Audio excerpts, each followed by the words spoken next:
नमस्कार, मैं हूं गुलशन कुमार झा। रिपब्लिक इंडिया पर आपका स्वागत है। महाराष्ट्र में 7,135 ग्राम पंचायतों में 18 दिसंबर को मतदान हुआ था।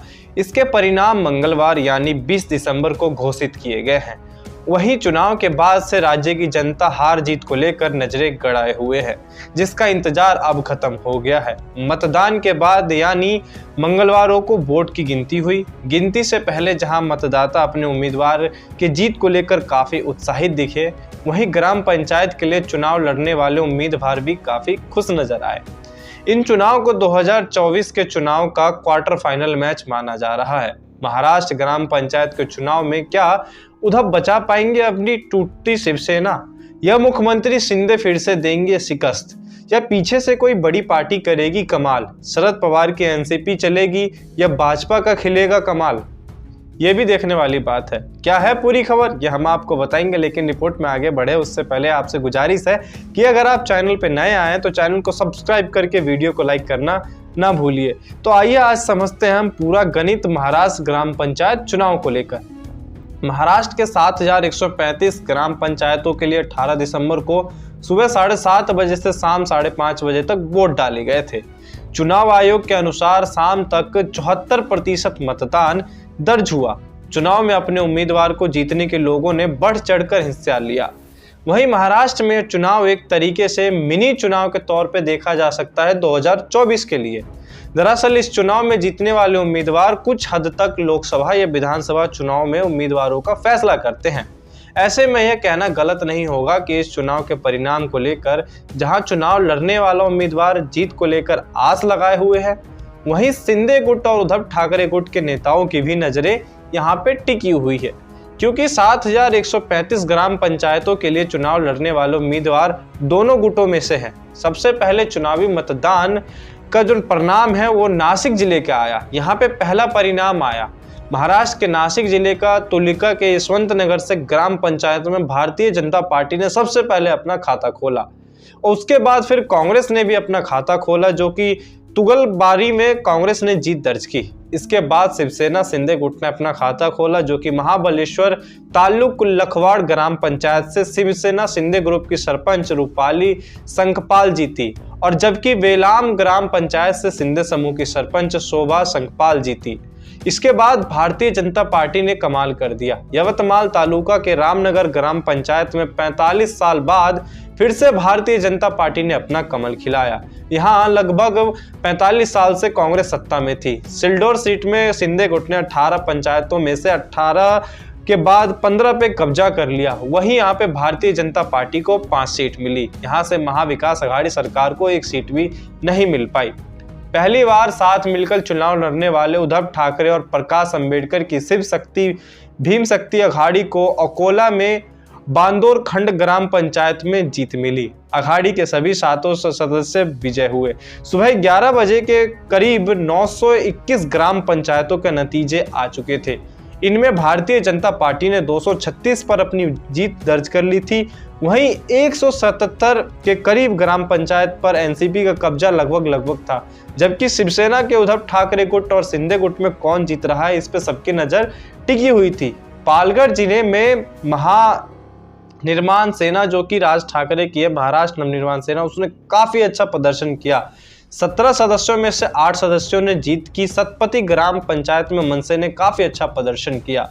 अब तक के नतीजों में भारतीय जनता पार्टी और एकनाथ शिंदे गुट महाविकास आघाड़ी पर भारी पड़ रहा था। एनसीपी को 586, उद्धव ठाकरे को 347 और कांग्रेस को 367 और कुल 1300 सीटों पर लगभग जीत मिली हुई थी। जबकि यहां पर भारतीय जनता पार्टी और एकनाथ शिंदे गुट को 1309 सीट पर जीत मिली हुई थी। अब तक भारतीय जनता पार्टी और शिंदे गुट ही काफी भारी पड़ता हुआ नजर आया। वहीं महाराष्ट्र राज्य चुनाव आयोग ने कहा कि चुनावी पैनल संबद्धता के बावजूद उम्मीदवारों के समूह द्वारा लड़े गए थे। आयोग किसी विशेष पार्टी द्वारा जीते गए गांव या सीटों की संख्या का सुझाव देने वाला डाटा प्रदान नहीं करता है।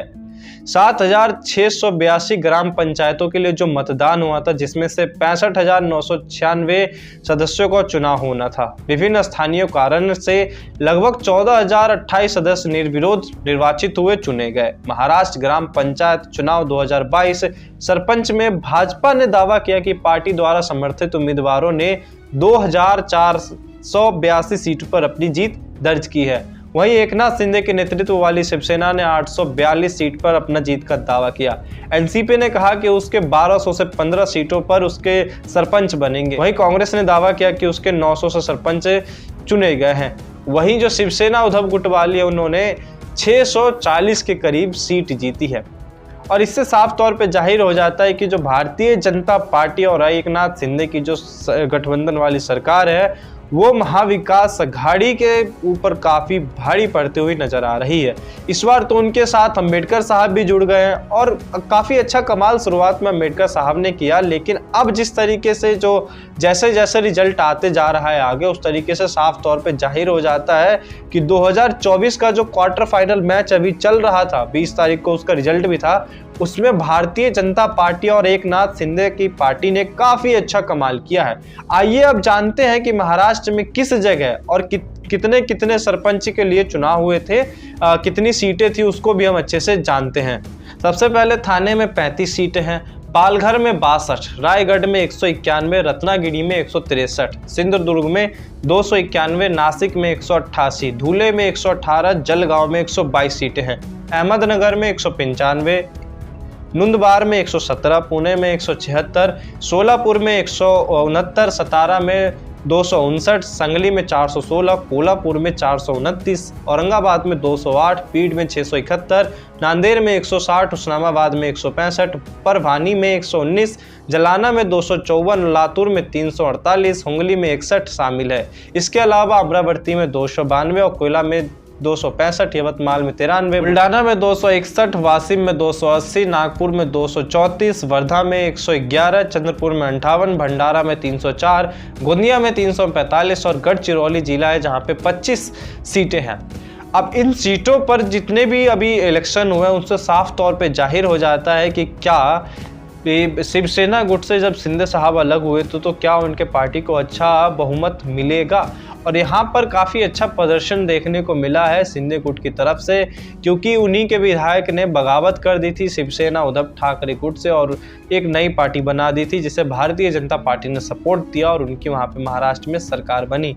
तो ये उनके लिए भी एक अपने आप को गेम चेंजर के रूप में दिखाने का सबसे बड़ा मौका होगा कि वो साबित करे कि भारतीय जनता पार्टी के साथ मिलकर या फिर अकेले दम पर शिंदे गुट काफ़ी अच्छा कमाल कर सकता है। वहीं उद्धव ठाकरे को इन चुनाव में पटखनी खाने को मिल सकती है, क्योंकि काफ़ी कम सीटों पर उनके सरपंच बन रहे हैं। वहीं एनसीपी काफ़ी अच्छा कमाल कर रही है, क्योंकि एनसीपी का ज़मीनी स्तर पे काफ़ी मजबूत स्थिति माना जाता है महाराष्ट्र की सियासी गलियों में या फिर वहाँ पे ज़मीनी स्तर पर। वहीं इस बार महाविकास अघाड़ी में अंबेडकर साहब भी जुड़े हैं, तो उन्हें कुछ हद तक फ़ायदा देखने को मिल सकता है, क्योंकि पिछड़ी जातियों को साथ में लेकर चलने का काफ़ी अच्छा मजबूतीकरण रहा है अंबेडकर साहब के साथ। वहीं जो अभी कांग्रेस है, उनके नाना पटोले कह रहे हैं कि कांग्रेस भारतीय जनता पार्टी को काफ़ी अच्छा टक्कर देगी और एकनाथ शिंदे सरकार को, लेकिन जिस तौर पे कांग्रेस थी वो इनको उसका बहुमत मिलता हुआ नज़र आ नहीं रहा है। अब भले ही महाराष्ट्र में जो राहुल गांधी ने भारत जोड़ो यात्रा की थी उसका इम्पैक्ट देखने को कुछ जगहों पे मिला है, कुछ जगहों पे नहीं, लेकिन सबसे बड़ा मुद्दा उस वक्त बन गया था जब उन्होंने सावरकर को लेके बयान दिया था, तो कुछ लोग उससे भी नाराज थे और कांग्रेस को इसको खामियाजा उठाना पड़ा था। लेकिन महाराष्ट्र में इन चुनावों से साफ तौर पे जाहिर हो जाएगा कि आने वाले दिनों में किसकी सरकार बनेगी, कौन यहाँ पे काबिज रहेगा, इससे साफ तौर पे देखा जा सकता है। और भी बड़ी खबर के साथ अब मिलते रहेंगे, तब तक के लिए धन्यवाद।